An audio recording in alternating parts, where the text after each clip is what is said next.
Yeah, well, I would say you're like a true artist. Even in your food, you're an artist. So you're focused on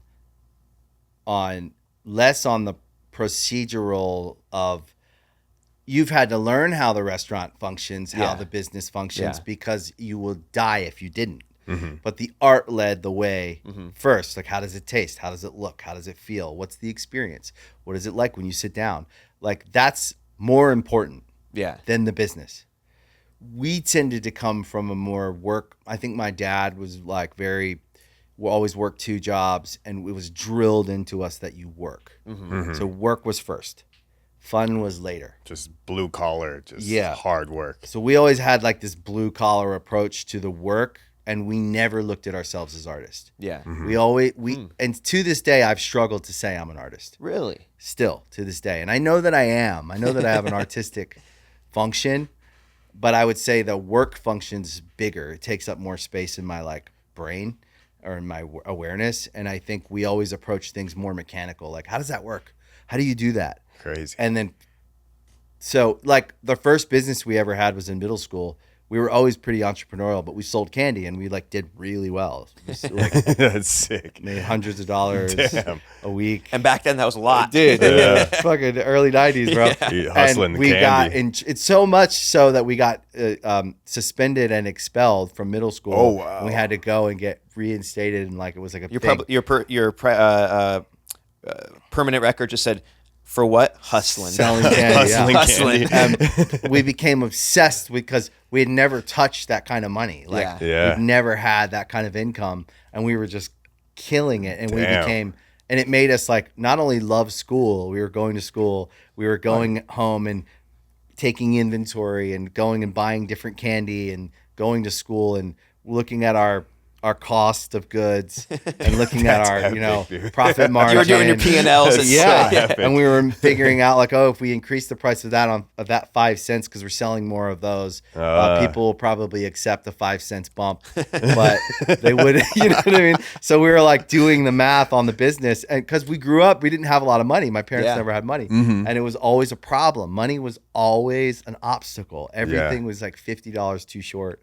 So that was our first business, and to this day, we still talk about that candy business. And you and your brother did that together. Yeah, we did. So everything you guys together. have been doing everything together. Amazing. Yeah. So everything we approached together, we would always put our heads together, and we would figure out what each of us did, and we'd go and we'd.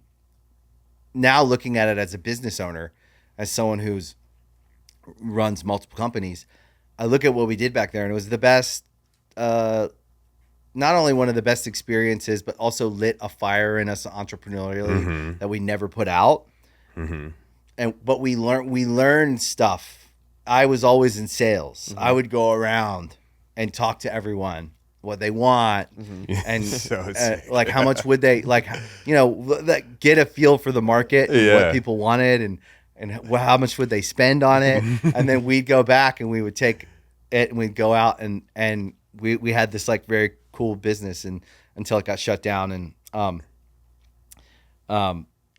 the band wasn't much different. We it's a different business model, but like we were always focused on like we would throw our own shows and we would market them and we'd go out and we'd do flyers and we'd get people to come and afterwards we'd recap and we would like download how it went, what can we do different, what can we do better. And we noticed that song, people liked it. That one was harder. People didn't really vibe with that one, and we would continually build the set list. And it was always original, so we were writing really fast. We'd have to learn how to write songs really fast. So in a week, we'd have 3 new songs to play at the next show. So we got really good at songwriting as a function of what we needed. And then as we got older and we moved out at 18, we ended up in Annapolis. Because Jimmy's Chicken Shack was a band that was on the radio in the 90s, and they were local, and that's where they were from. So we went up there, and we found them. We found Jimmy. He was playing at he was hanging at a bar. We heard he hung out there. Like I don't know how we were like making our way, and we went and started hanging at this bar, and we met him. And then we started playing at this bar because they had an open mic night, and then we got a gig at the bar every Monday night. We'd play. and we needed 3 hours of music. So we would do 2 sets, and we were just writing songs just so we had enough music to play, talk a little, tell some jokes, do something, play another song. And we like figured out how to fill 3 hours so that we could keep this gig, because there were some radio DJs that hung out there. We were just like hustling anything we could do to get in front of people, to meet people. And it was fucking grind.